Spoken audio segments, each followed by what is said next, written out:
Welcome to Women on Wisdom.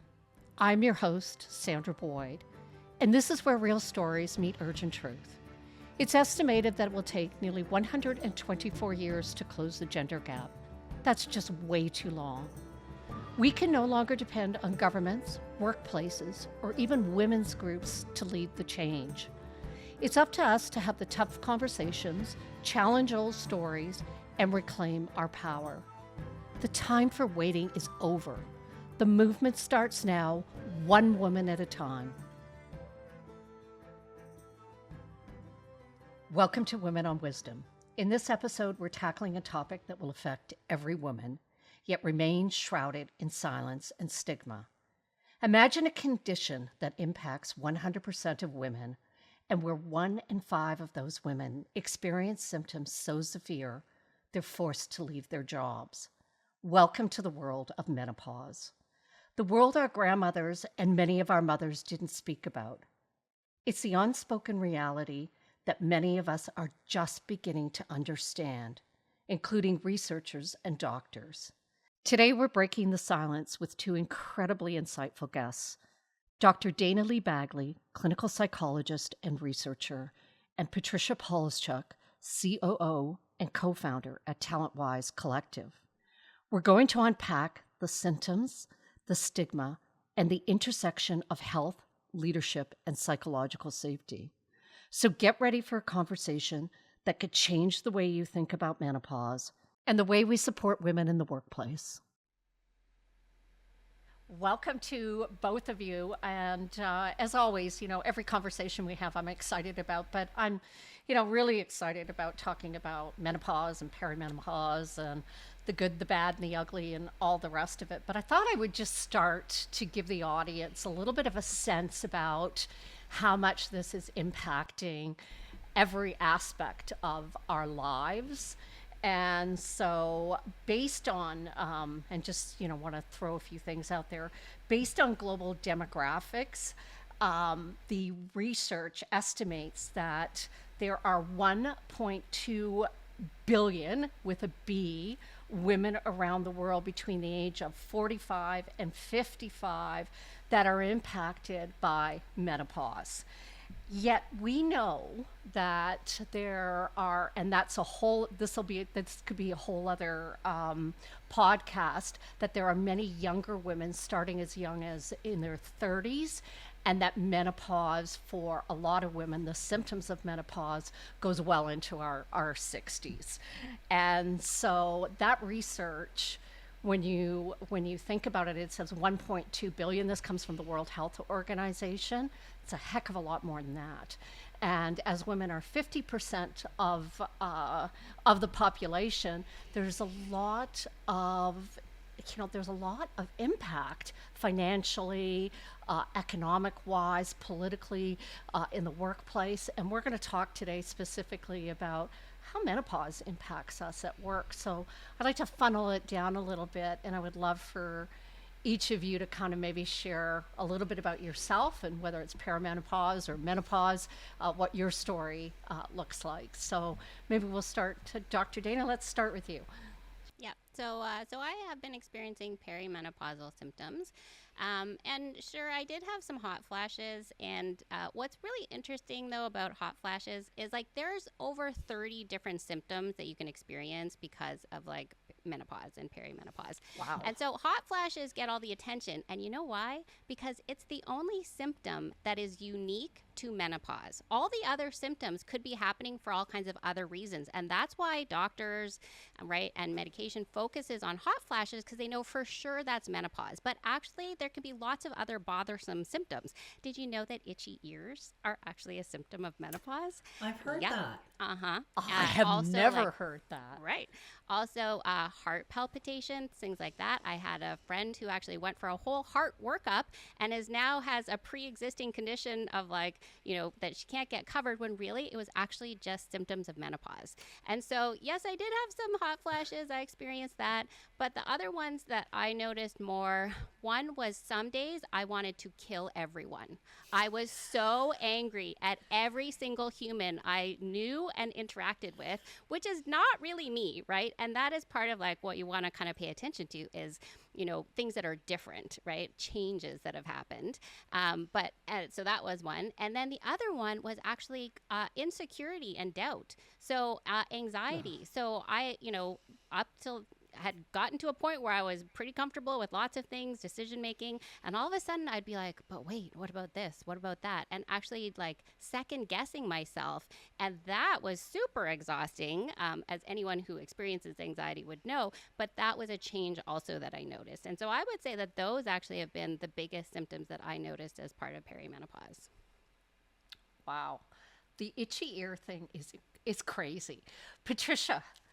Well, just along those lines, I had a friend who itchy skin in general, and to the point where she had scars on her arms because she would be itching at night. Yeah, amazing when you start to talk to people about what they're going through and you hear these things and think, oh my gosh, I had no clue that was part of it. I think one of the funniest stories that I have of, because I'm in full-on menopause now, was going down to LA for a meeting, and it was with mostly a room full of men. And I remembered thinking, okay, I have to dress in layers because I know I'm going to be in Los Angeles, which is hot anyway, but I know those rooms are going to be freezing cold. But then if I have a hot flash, I need to be able to adjust. So it's the whole idea of, okay, what am I going to wear based on layers? And so sure enough, I was in the meeting and it's going on. And then all of a sudden a hot flash hits. I start to take off layers. And then, I just finally said, menopause, because people were looking at me. And from that day I went out and bought a portable fan, and I've taken it with me to various meetings that I've been in. And one day I remember I was in a board meeting and I was sitting across from a woman and I could see it was happening for her. So I just quietly got up, walked around the table, and just passed her the portable fan that I had with me. And the look of relief that she had on her face was priceless. And from that day, she bought her own fan. So, I think it's amazing how when we own it and we start to just say, this is just where I am in life, and start to have those conversations or do those small little acts, it can really help people understand, okay, I'm not alone. And you hear these other symptoms that they're having that you don't even think about, like you said, Dayna, and all of a sudden you're like, wait a minute, that explains a lot. I'm not crazy. My story is really the extension of yours, because Patricia, because of this incident or moment in menopause for me, I was sitting in a boardroom full of men, and I had a hot flash. I didn't have like you just said, Dayna, I didn't have a lot of them, but it always seemed to be in a particular boardroom at the place that we previously worked. And I remember afterwards, my skin color, everything, you can see me flushing in a big way. Like I look like a bright cherry tomato. And, one of the men said to me, oh, you really, you can be confident in the room. You're safe. And I'm thinking, are you kidding? You think this is to do with my confidence level? And I remember leaving the room feeling like, first of all, oh my God, I can't control this, which you can't. And I talked to Patricia, and then she said to me, you need to own it. You should have owned it in the room. And then she told me what she said. And I saw her publicly do this in a room full of a lot of people. And that really changed how I was able to come out publicly and say, this is what's going on in my body. Because I can't imagine a time when I was having PMS or cramps, I would have said, oh, I had my period today. But, I think menopause impacts a third of our life. So we've got to, I think that there's a lot to say. The only other thing I will say, the research shows that frozen shoulder is one of the symptoms of menopause. And as Patricia knows, and major joint issues, as Patricia knows, I suffered frozen shoulder on not one, but two, because if you get it once, you have a 70% chance of getting it again. And it was horrendous. And I would say that was probably my biggest issue through menopause. Yeah, I know, Patricia. It wasn't just you. There was another one of our colleagues. Oh, there was lots of our colleagues. Yeah, lots of our colleagues. Go Yeah, figure. I know so many women.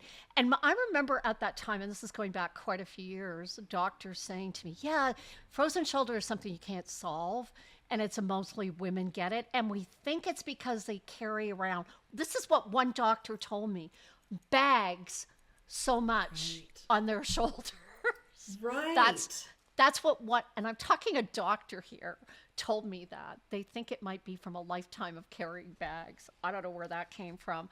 But so let's jump into my first question.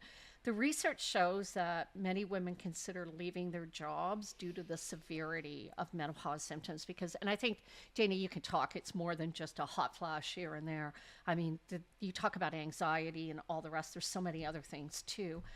And so with that, why is this become such so prevalent that women are actually thinking about leaving their jobs? Okay, I'll start. So, Oh yeah, that's sorry. I meant for you to start. okay. I heard Dayna, so I just kept quiet. So definitely part of this is because of bias in healthcare systems, right? Where kind of women's issues are not studied as much, they're not researched as much, there's not as much resources or treatment options, and basically kind of this idea that you just have to suffer through it. So if there was some condition which 100% of men went through if they aged enough, if they got through a certain age, where 10% of the male population might leave the workforce as a result of that, there would be dozens of different treatment options for that because we couldn't possibly allow that to happen. And yet for menopause, again, it's just that women are supposed to suffer through it. And because they're suffering through it, those symptoms can be so bad that they decide to leave the workforce because they can't continue doing their jobs. And so it's definitely because of biases and myths that women don't know there are treatments available to them. They are safe treatments available to them that can help with these symptoms. And workplaces that are not doing enough accommodations, they're losing people at key points in their careers where they're basically at the top of their game. Right. And it's a huge loss both for the woman as well as for the workplace if you lose these employees.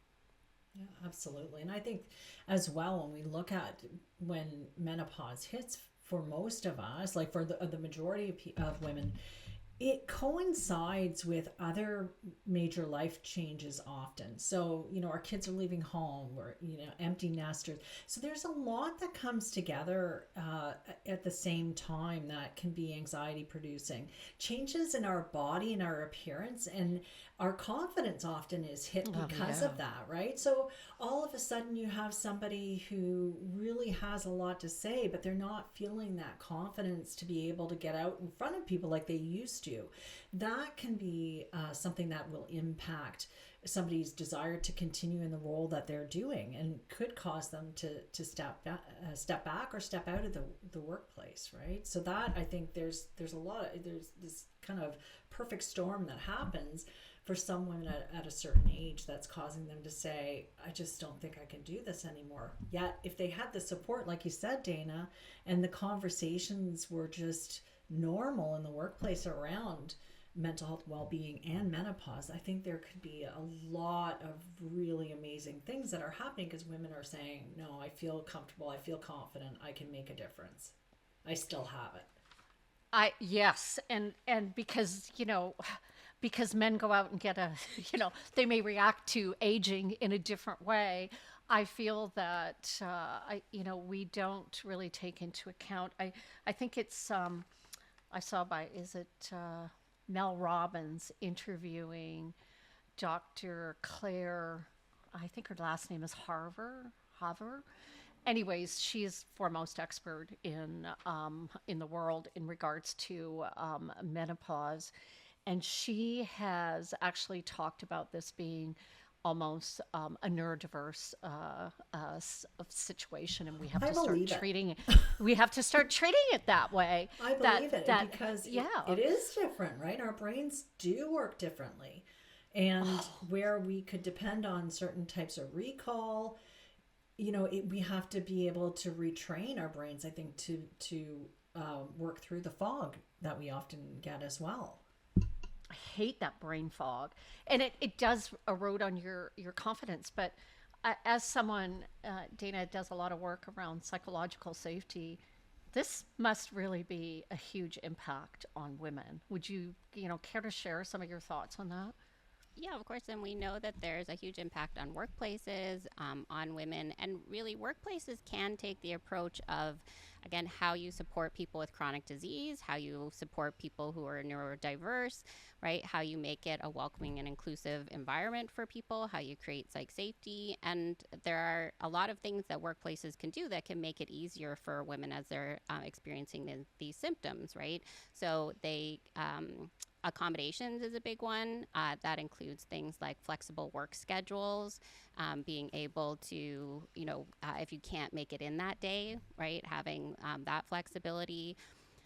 Also things like if you're wearing uniforms, right, are there like variations on the uniform, the environment the person is in? Can they control their own temperature or take breaks somewhere, like where there's privacy?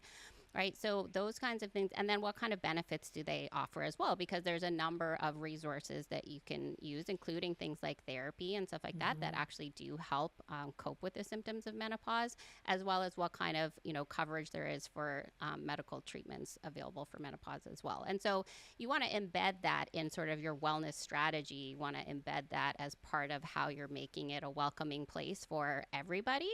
And that includes, again, like visible and invisible forms of diversity for people. And the same strategies that we do for people who are experiencing a chronic disease and those kinds of accommodations are the similar ones that you would do for menopause. Yeah. And we saw, the really increase in fertility funding in many benefits plans, which is great. But it would be great to see, that other stage of fertility, which is when we start to decline, and having those options, because not everybody wants to do hormone replacement therapy. Some people want to do naturopathic types of therapies or nutritional based, as I sit here and drink my licorice root tea. So there needs to be that variety of options for women who want to do something, but they're just not sure where to start, right? So that's critical. And workplaces also have the opportunity to provide education, both for women as well as for managers, as well as for other employees. Again, normalizing the conversation means you just talk about it, right? Yeah. That's how you normalize a conversation, is you bring it up. So there are many times I'm like, I'm sorry, I'm having a hot flash. Just give me a second, right?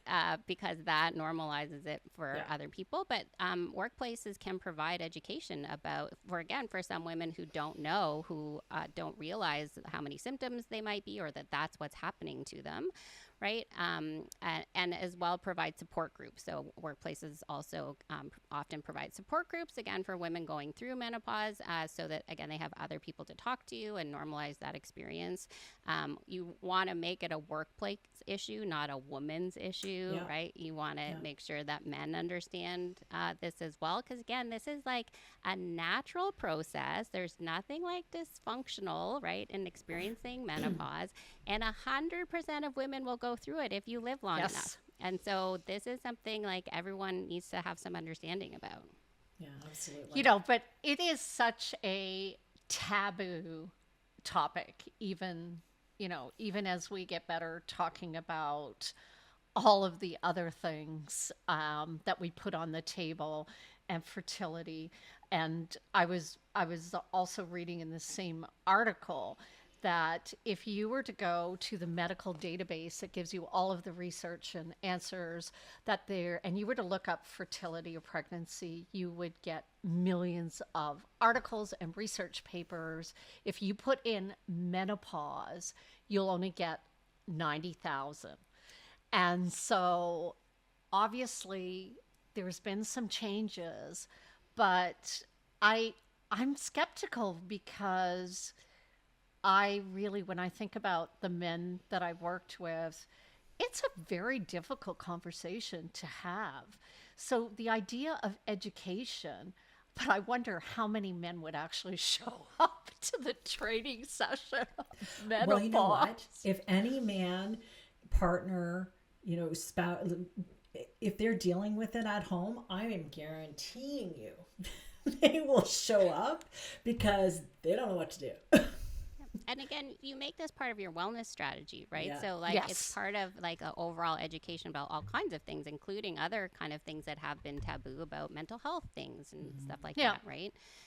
We know that that bias exists in medicine, right? Another one where we see that really classically is in heart disease for women, right? So, heart disease is the leading cause of death for women worldwide, right? But we often see it as like a male disease. We know that women have different symptoms when they experience a heart attack, and in many textbooks still today, those symptoms are described as atypical symptoms of a heart attack. Right, which means that men have normal heart attacks, but women are having abnormal heart attacks, right? And that's how this bias gets created. During menopause, women's risk becomes the same as men's risk for heart disease, heart attacks, right? And that is some of what the treatments can help with is reduce that risk that women start having when they go through menopause. But that's the bias that we see where there's not nearly as much research done, not nearly as many treatment options. Again, for breast cancer, we see like there's the first line treatment and then the second line treatment and then the third line treatment. There are all kinds of possibilities of treatment options, right? We don't see that in menopause because people have that bias has not, invested. And again, it's foolish for companies and, to not take advantage of this opportunity because you could be helping a lot of women and potentially making a lot of money with treatment options for them, right? So again, it's a huge percentage of the population that you are ignoring at your own peril if you are a company. Well, and it's a huge benefit to the healthcare system too. If we get better at diagnosing the symptoms of menopause and perimenopause, then they're not going to be developing it into chronic situations or issues later. That's the piece that makes just common sense to me. Well, it's amazing that the one disease that women have that has been so successful is breast cancer. Imagine, that is a machine in itself. And companies get behind it. Can you imagine the run for menopause? I suppose the run. I plan to see it someday in our lifetime. I think it's going to happen. Mm-hmm. Yeah, and just according to the World Health Organization, who they talk about the economical impact worldwide of 1.2 billion women having menopause and the loss of productivity in the workplace, and you double that on, and I think Patricia, you already mentioned this. You add on caregiving or childcare or whatever that is, aging parents and working and having menopause, all of those things. And Dayna, I always love what you say. If this was a male disease, it would be a multi-billion-dollar industry. So So let me go to the next question here. Menopause symptoms have significant impact on our mental health and our self-confidence. You mentioned anxiety, which I've experienced. What are some of the strategies for those women that are showing up every day and having to navigate these challenges and maintain, their sense of self-worth during their career? So Dayna, you start off with us, and then Patricia, you've got some practical stuff you've taught me. Yeah, there are good treatments available from a mental health perspective about dealing with some of the menopausal symptoms. And that includes, some of the strategies that we give people when they have anxiety disorders, for example, or other things. In general, it doesn't work out well when you let emotions decide your life. They just don't. They pick short-term strategies. In general, it doesn't, get you the life that you're trying to live. And so helping to understand that the emotional reaction you're having, right, is due to hormones changing in your body doesn't negate the experience. You're still really that mad. You're still really that anxious, right? But the reason for it matters, right? So if I hate the world, but I'm like, all right, symptom of menopause, this is why I hate the world. That's a much different thing than me going around looking for why I hate the world, right? Who do I hate the most today? Let me find somebody to explain why I feel this way. And it's a thing that our culture does where you always have to have a good reason for your feelings. You don't. Sometimes they just show up. Sometimes it's just a combination of chemicals that show up, and it's not actually telling you anything you need to pay attention to or do something about. So that doesn't remove the fact that that is something you're really truly experiencing, but keeping that in mind about, if I let this emotion be in charge of me, is that going to lead me where I want to be? Is that going to help me show up as a person I want to be? And it is not about suppressing those emotions. All the treatments that we have for this that work really well are actually about making space for them, about acknowledging them, making space for them, but then not letting them be in charge of you. And so sometimes women need new skills at this stage to deal with emotions that they haven't had before or haven't had to that intensity, right? And those skill sets can really help people. The other thing we know is sleep is people's sleep get impacted. That has a big impact on the brain fog as well, and one of major, contributors to brain fog. So there's also lots of sleep habits and sleep promotion, behaviors that we can do, sleep preparation that we can do, also known as sleep hygiene, that can help improve your sleep, basically, so that at least that part of it is not impacting the brain fog. You're kind of removing the impact of lack of sleep on that. And again, sometimes that includes, your habits around sleep, but also sometimes things like having another set of pajamas by your bed. So if you wake up with night sweats, you can just kind of quickly change your pajamas and then, go back to sleep, as well as like other conditions in your room that can help you sleep. And so there are lots of things, again, that we could be doing that could help people move through this.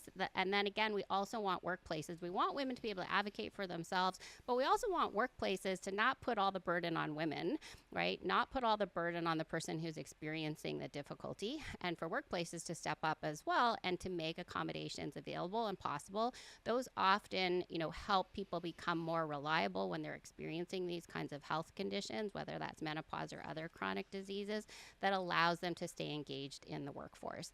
And the other thing to keep in mind is that it is temporary. It's a huge portion of our lives, but it is also temporary. You come out on the other side and some of these symptoms do alleviate, right? And so it is also, helping women get through that successfully. I just wanted to say about the whole thing about sleep, because I don't know a woman that's not impacted by sleep. And then, as you say, the next morning you wake up with worse brain fog when you haven't had a night's sleep.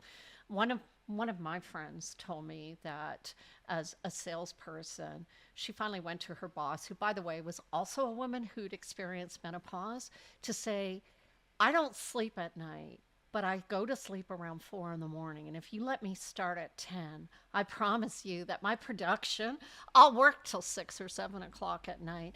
And they did accommodate her. And she said it made a huge difference knowing that she didn't have to be up at 6 o'clock in the morning and could sleep till 8:30 or 9 o'clock in order to get to work. That was really simple, but that made a huge difference on her performance and how she felt, because prior to that, she said her performance actually dipped quite significantly because of not being able to sleep and having early morning meetings. Patricia, your thoughts, because I know that you... Sorry. That's just basically flexible work hours, right? Yeah. Flexible work hours and an accommodation, right, can, again, bring people back into a zone where they can be productive again. And so it's can be a very, it should be a policy that all workplaces have to be able to accommodate people, right? And then the company benefits as well, right? This woman benefited because she got to get back to like a level where she was more productive and she was healthier. And the company also benefited because they got back their productive employee. And so this is what we call a win-win, people. Really, there's no reason for workplaces not to do it. Yeah, well, absolutely. we know that workplaces right now are actually trying to go in the trying. I think that door's already opened. However, but there just seems to be a backlash of getting into the office, being in the office, and I've talked to a lot of women where that's going to impact them, whether it's because of menopause or childcare or elder care, whatever that looks like. But Patricia, I'd love to hear some of your thoughts on, I mean, you've managed people, you've been through it yourself, you watched other women go through it. What are your Well, you know, thoughts? I think it's that idea of self-advocacy, but not everybody can do that, right? They don't feel that they have the security or the trust within their workplace. As Dayna's saying, psychological safety is key to having these conversations. But I think, you know, being able to even have conversations with colleagues that you trust, encouraging women to have those discussions, and anybody that's listening on the podcast, start to, you know, have those conversations yourself, initiate them, and just say, hey, any chance, you know, you're going through this, because this is what I'm feeling, and I'm thinking, you know, it's just, I feel, some days I feel like I'm going crazy, you know. And so just even initiating the conversation with people you trust to start to build out that feeling of confidence in talking about menopause and what you're experiencing, I think would be helpful. And any leaders who are listening, being able to understand that there's a benefit to creating psychological safety for so many different areas of life, stages of life, and things that people are experiencing themselves, that will create a much better work environment for everybody, and will you know, it's just common sense. It'll reduce the absenteeism, the presenteeism, and get people more engaged because they know you actually care and that they can talk about things that are challenging. You don't have to have all the answers, No. but if you're able to point people in the right direction and encourage them and support them in doing so, I think that makes a lot of difference. And it's just a small little acts that we can do every day. I, you know, I think we're at the very beginning of this. So I love the idea of women, you know, a lot of organizations, they have women's groups specifically of, you know, even because I, I don't, I feel right now we're not having a conversation at all. My experience in the corporate world, we're really not having a conversation. And even though I mean, Patricia, I think for you, just opening the door when you said, I'm having I'm having it. I'm having a menopause moment or whatever, Whether they want it or not.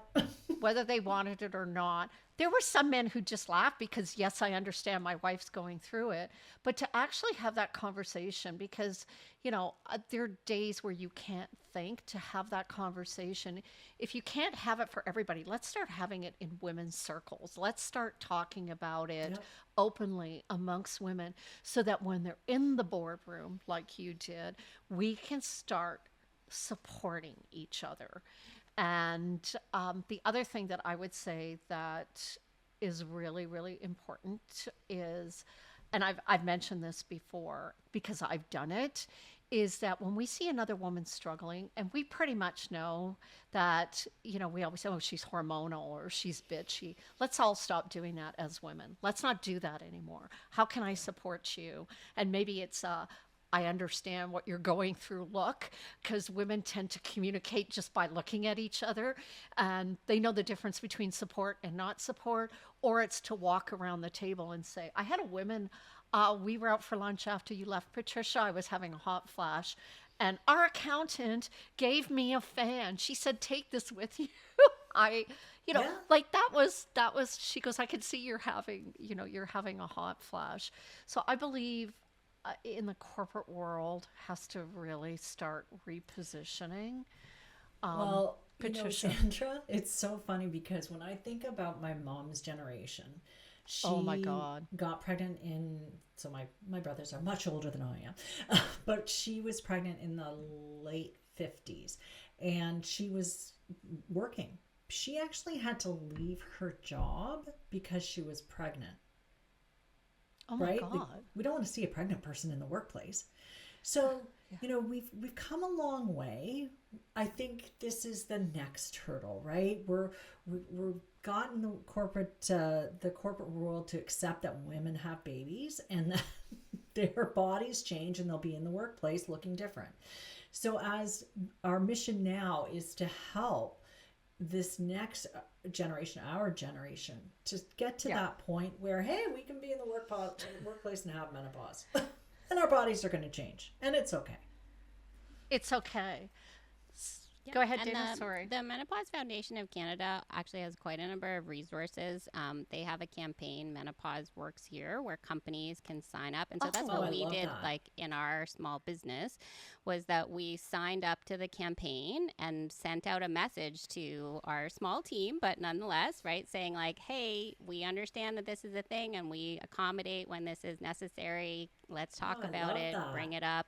They have case studies you can look through for companies about how you can support people, and you can, kind of declare that you are supportive about this by joining their campaign. And so there's lots of good resources. Again, you don't have to reinvent the wheel. There's some very simple, straightforward things companies can do. You don't have to, if you're not sure what to do, there are lots of resources that can tell you what to do. They have a whole handbook that you can look through as well for managers and leaders and workplaces.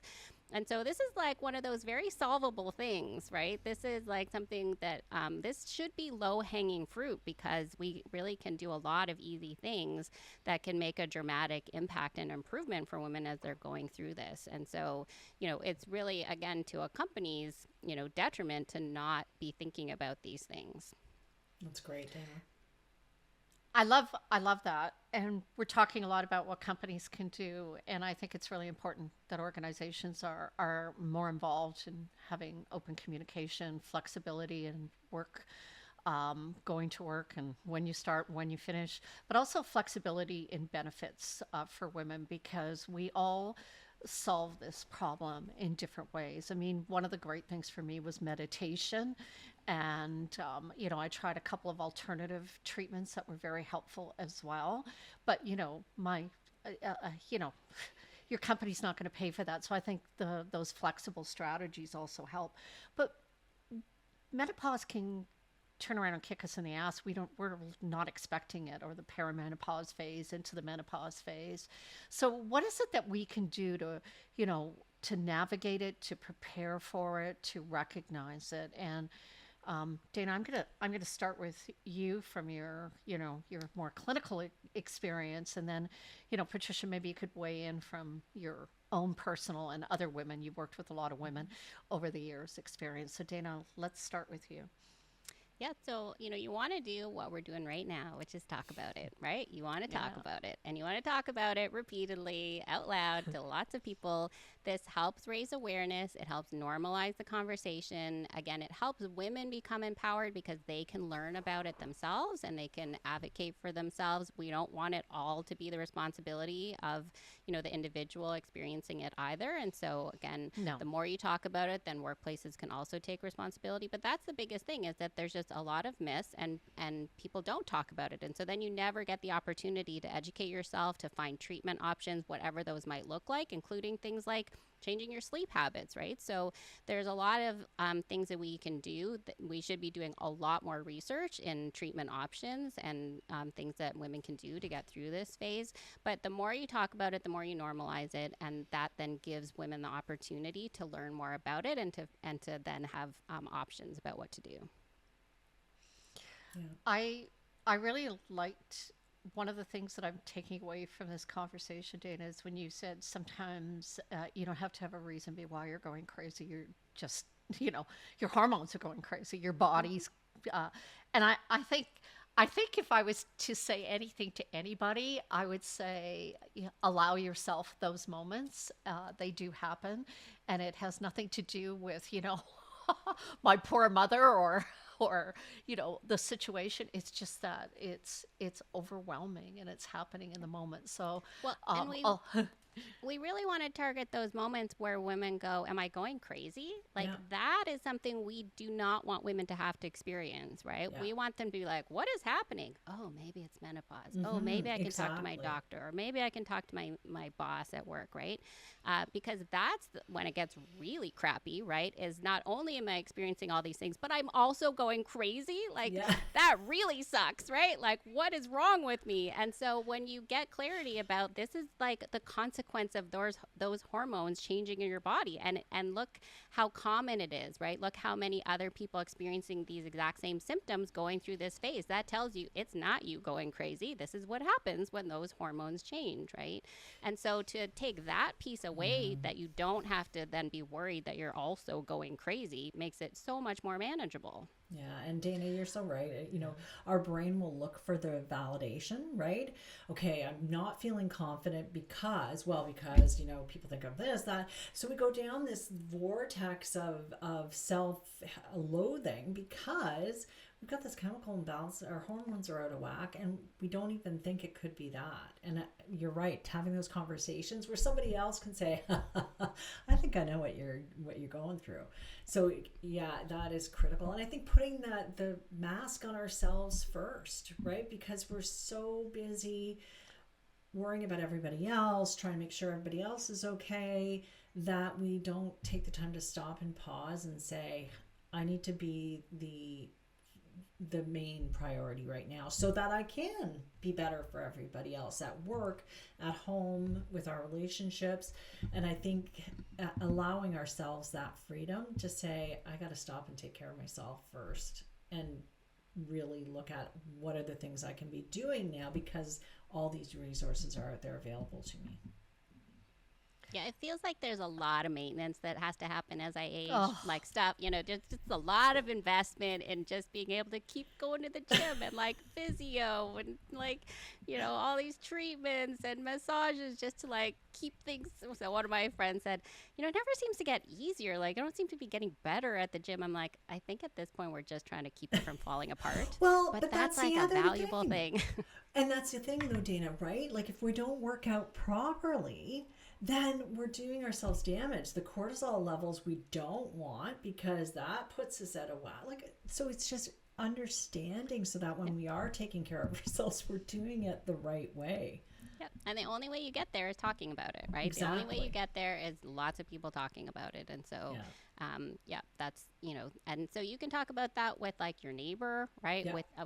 I talk about it with my teenager son, so he understands what this is Oh, like, that's right? so good. Right? You do all of those things, and then you talk about it with your friends and people at work, and that's what raises the awareness. So then people can go look for the solutions that are going to work for them.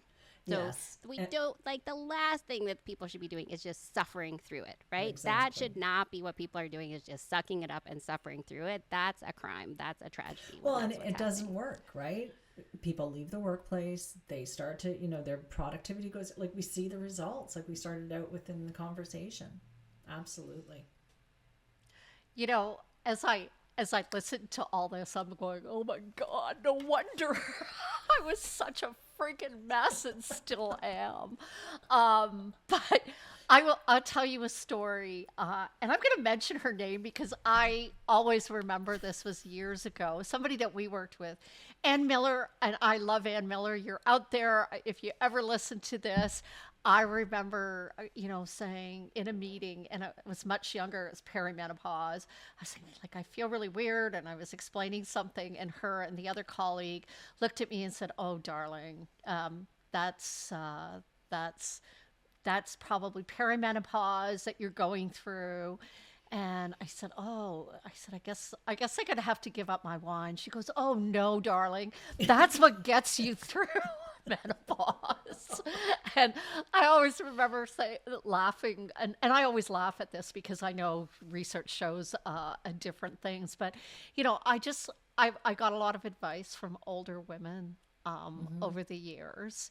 And so I would say to the younger women that are out there right now, my words of wisdom, because it'll be what I'll ask all of you, is that if you think that you're doing a lot to keep it together now, get ready, because there's going to be a lot more to come. If you're doing nothing to get yourself together, whether it's physically, mentally, spiritually, psychologically, because lots of women, I don't know about you, Patricia, but I had a ton of friends after 25 years of marriage and more, actually went through a revelation of when they were going through menopause and walked away from their marriages and started doing things differently and started speaking out. To the younger women out there, you need to learn. You think it's your mom having a hot flash or being bitchy. You just wait. It's coming for you. So you need to learn now.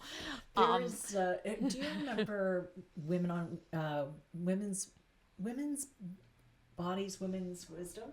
Oh yeah, Women's women's Wisdom. bodies, It's right women's over in my wisdom. bookshelf. Yeah. With Christiane Northrup, and that was the Yes. first book that really covered women's issues, health, etc. And I got that years and years ago. And I remember reading about all of the different stages, but I just thought, I don't need to know about menopause. I've gone back and I've studied that section quite extensively now. But you're right, it's coming. It's normal, and God willing, or the universe willing, you make it to menopause. Like, it's a good thing, and it's an amazing place to be from the perspective of being able to understand that we've come a long way. We've made it through a lot of these phases in our lives, and we're coming into that crone stage of wisdom and being able to share. Yes. So I think we really need to model the behavior for the younger generation coming, so that they feel comfortable and confident having those conversations, just as matter of fact. And I think a lot of them are pretty comfortable with their bodies because we have done a lot of work already. So, I think we've built the momentum. There's still a lot more to do, but as Dayna said, there's resources out there already that we can start to share and get familiar with. That's what I'm taking away, Dayna. Thank you so much for identifying those. And I would So- say, that sometimes we see, people in leadership, and they kind of become jerks when they become leaders, and you kind of think, maybe it's going to corrupt me too if I get into a leadership, and maybe I don't want that, and so I'll just avoid it. But what the research showed is that you become more of yourself. And so if you're a good person, you become like a better person when you have power and leadership positions, right? And so it actually means we need all those people and women to get into leadership positions so that you can have this kind of influence. So you can be that boss or manager that says, oh, hey, I know what you're going through. Let me give you accommodations, right? And so that's, it's important. Women's rights are under attack all kinds of places in the world. Yes. I had a post about Thanksgiving and being grateful that I didn't have to cook my own Thanksgiving dinner because I paid someone else to do it. We went to a restaurant. It was lovely. But it's actually a bigger message because I live in a country where I have education. I can have my own bank account. I can have my own mortgage. I can run my own company. And there are lots of places in the world where that isn't true, right? And so women's health is under attack in lots of places. And so we really do need to be talking about it and make sure that we don't lose those gains that we've been making. Absolutely. So, ladies, what is your wisdom that you would like to share with the audience about menopause? Patricia, you can. Strap in, hang on. It's a bit of a wild ride, but you will make it through. But you need to talk to other people because it makes it so much easier. And there are a lot of treatments out there, but they're not all going to work. So sometimes you've got to experiment and take care of yourself and understand what's best for you and not judge other people for what they feel is best for them, because there is a lot of judgment out there about the different therapies that are there. That's a good point. And not judge yourself. Exactly. Yep. I would say, don't just suffer through it, right? It's a lot. Don't do it alone. You want to do it with other people. And aging is a privilege, right? I'm lucky to get to age long enough to go through menopause. And there are some great things about it too. There are some great things about being at this stage of your life. And so it's not all doom and gloom, right? Yeah. It's not all a horrible experience. Sometimes I get mad at people, and I probably should have gotten mad at them a long time ago, but I needed some extra hormones to actually let them know that they were, that this was not okay. And so there are some good things about it too. Not everyone has a completely miserable experience through it, know, and so it's okay. You will get through it, right? And just don't do it alone, right? And humor helps. I think that's the thing. When you are talking about it, there's a lot of funny experiences that can come out of it. Yeah, A ton. I would challenge any man to sit in a room full of hormonal menopausal women having, whether it's a coffee or a glass of wine, and you're probably going to laugh your ass off if you get the humor. But I would also say that it's a journey, and for me, I feel the result of menopause and wanting to speak out has been liberating for me, for someone who has spent a lot of years of my life following the corporate rules and really following the rules of very male dominated work culture that we have in North America. I just feel I've, as a woman, it's softened me. It's made me more understanding. It's made me aware that I have obligation for the next generation of women and men too, young men as well.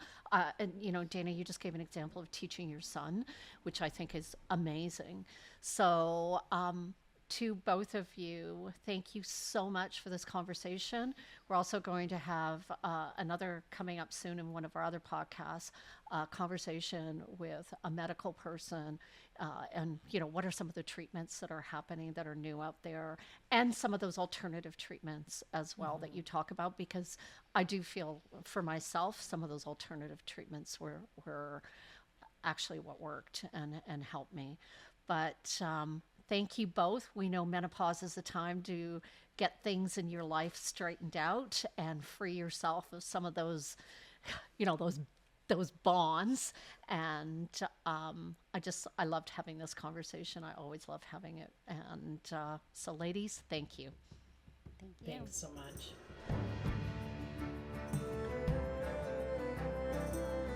We are at a crucial juncture in history, and our equality is not a nice to have. It is now beyond negotiation. This is our future, our fight.